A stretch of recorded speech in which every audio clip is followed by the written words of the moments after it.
Back to Fifth Third Arena, where Cincinnati leads Coastal Carolina 45-37. Since it's halftime, it is time for Chuck's Brushes with Greatness. Where so far this season, we have learned that Woody Hayes once picked you up at the airport and carried your bags, and that when Bobby Knight was being recruited to Cincinnati, he stayed in your dorm room overnight. Our subject tonight, perhaps the greatest coach of all time, John Wooden, and you, in fact, have had a brush with greatness with John Wooden.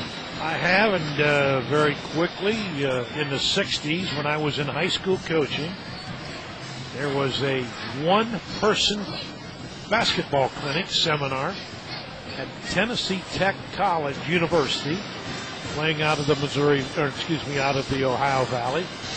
In Tennessee, John Wooden put it on Friday, Saturday, and a half a day Sunday, and I went down with one of my very good friends who was another local high school basketball coach, and we stayed 2.5 days, of which there was probably about 75 coaches, and John made it a point to eat a meal with about 5 coaches at a time. So I sat there and ate a breakfast with John on Saturday morning, and we talked at length, and he was interesting as anything. At the end of the clinic, he said, "There are a bunch of photos. Fellas, certainly feel free to take one." I went up and I looked at it. It was not only John in the middle, but Adolph Rupp on his right and Hank Iba on his left.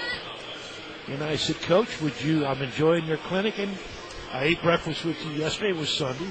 Yeah. And we talked a little bit there, and I asked him about 1 or 2 situations. I said, "Would you be so considerate as to sign this?" He said, "I sure would. For Chuck Mayshop, nothing but the best in basketball, John Wooden." Nice. I like that.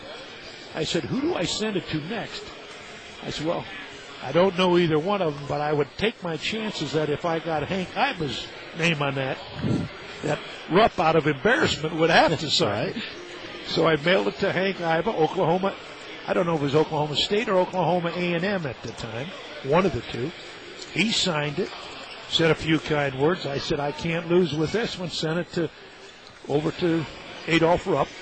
Of course, you always had to put a back self-addressed stamp on. Yes, exactly. I wasn't going to take it back. About 3 weeks later, it comes. So now I've got the signature of what I think Hank Iba, as most people are aware, was our first Olympic coach and was the Olympic coach for United States basketball for years. Right. I would say he had at least 3 or 4 shots with the Olympic team. So I have in my office today, framed and autographed, that picture. People come in and say it's invaluable.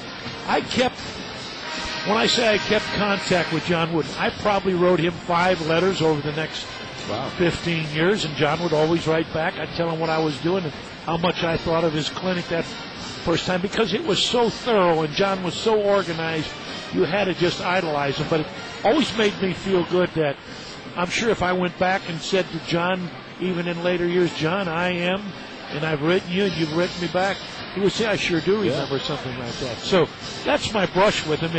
It's just a brush. But well, you had breakfast with a man. Yes, I did. How professional he was back then.